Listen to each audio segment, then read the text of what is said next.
মুখের সাথে কাজের যদি মিল থাকে, আগামীতে ক্ষমতা যাবে ইসলাম, ক্ষমতা যাবে ইসলাম, কোনো সন্দেহ নাই।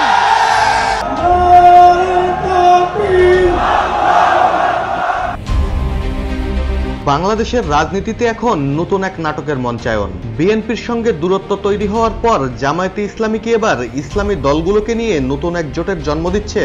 তাদের লক্ষ্য কি শুধুই সংশোধিত নির্বাচন পদ্ধতি, নাকি এর আড়ালে লুকিয়ে আছে আরো বড় কোনো রাজনৈতিক চমক?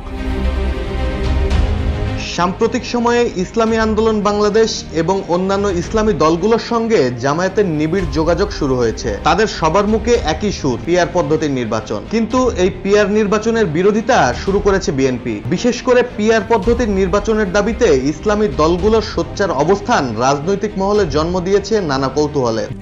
RICL TMX, যুগের পর যুগ স্থাপনা থাকে মজবুত। জামায়াত নেতা মতিউর রহমান আকন্দ বলেছেন, মানুষ ভোট দিতে পারবে এমন পরিবেশ নেই। আর ইসলামী আন্দোলনের গাজী আতাউর রহমান তো বিএনপির ভূমিকা নিয়েই প্রশ্ন তুলেছেন।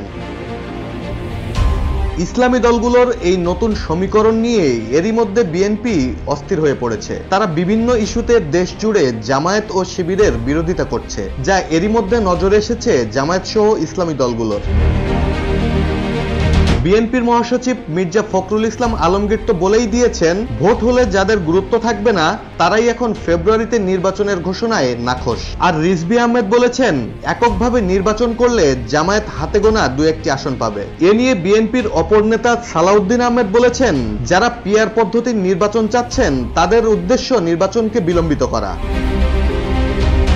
অপরদিকে ইসলামী আন্দোলন বাংলাদেশের নায়েবে আমির মুফতি সৈয়দ মোহাম্মদ ফয়জুল করিম বিএনপির সমালোচনা করে সম্প্রতি এক বক্তব্যে বলেছেন, মানুষ বলছে চাঁদা তোলে পল্টনে, ভাগ যায় লন্ডনে।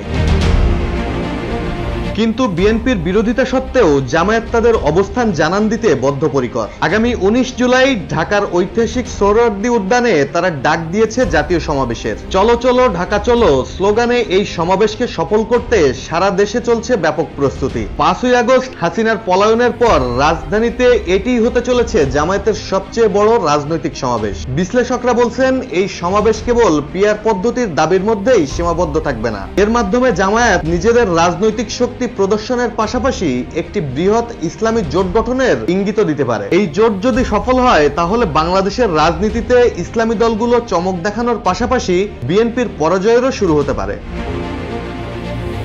ডেস্ক রিপোর্ট, জয় জয় দিন।